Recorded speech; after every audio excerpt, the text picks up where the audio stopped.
Hey everyone, welcome back to the channel. Today, we're talking real estate investing for beginners. It can seem intimidating, but trust me, it doesn't have to be. Buying real estate is like buying any investment. You want to make sure you're getting a good deal. That means understanding the numbers and knowing what to look for. We'll break it down step by step. We'll learn how to spot a good deal from a bad one. Let's get started. Before we dive into deal analysis, let's demystify some common real estate terms. Understanding these terms will give you a solid foundation for evaluating potential investments and making informed decisions. Cap rate. Think of this as the rate of return on your investment if you bought the property in cash. It's calculated by dividing the net operating income (NOI) by the purchase price of the property. A higher cap rate generally means a better investment, but it's not the only factor to consider. You also need to look at the property's location, condition, and potential for appreciation. Cash-on-cash return. This tells you the annual return on your invested cash, considering financing. It's calculated by dividing the annual pre-tax cash flow by the total cash invested. It helps you compare deals with different loan terms. For instance, a property with a higher loan interest rate might have a lower cash-on-cash return compared to one with a lower interest rate. NOI, net operating income.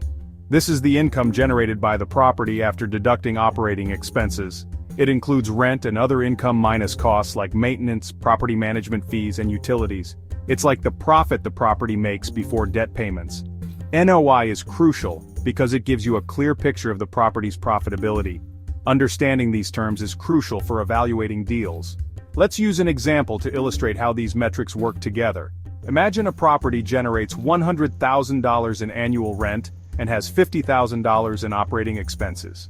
This means the property's gross income is $100,000, but after expenses the net income is $50,000. Its NOI would be $50,000. This is the amount you have left after covering all the operating costs but before paying any mortgage or loan payments. If you bought it for $1 million cash, the cap rate would be 5%, $50,000 NOI divided by $1 million purchase price. This simple calculation helps you quickly assess the potential return on your investment. Let's break it down step by step.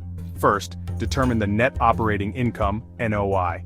In our example, the annual rent is $100,000 and the operating expenses are $50,000. So the NOI is $100,000 minus $50,000, which equals $50,000.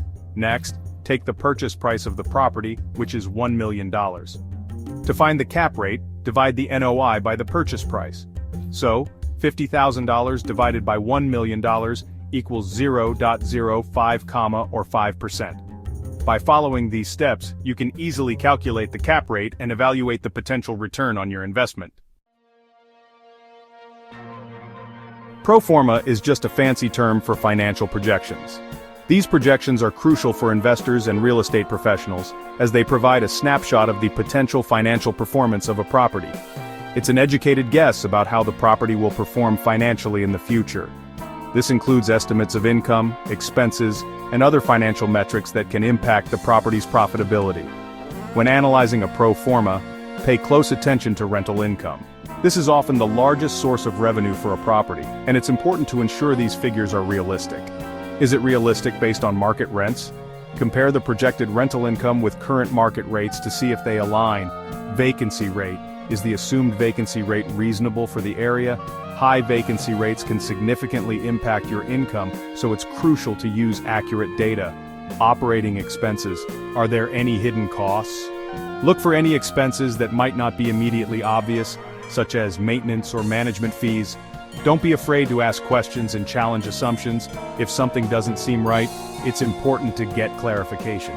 For example, if the pro forma assumes a 2% vacancy rate, but the area typically has a 5% vacancy rate, you'll need to adjust your calculations.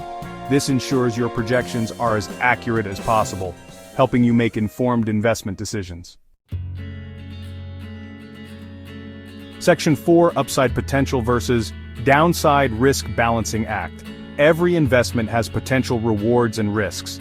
It's crucial to understand both sides of the equation before diving in. Real estate is no different. The market can be unpredictable, and understanding the dynamics is essential.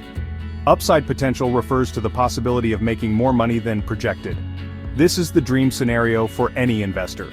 This could come from increasing rents, appreciating property values, or even adding value through renovations. Renovations can significantly boost a property's value, making it more attractive to potential buyers or tenants.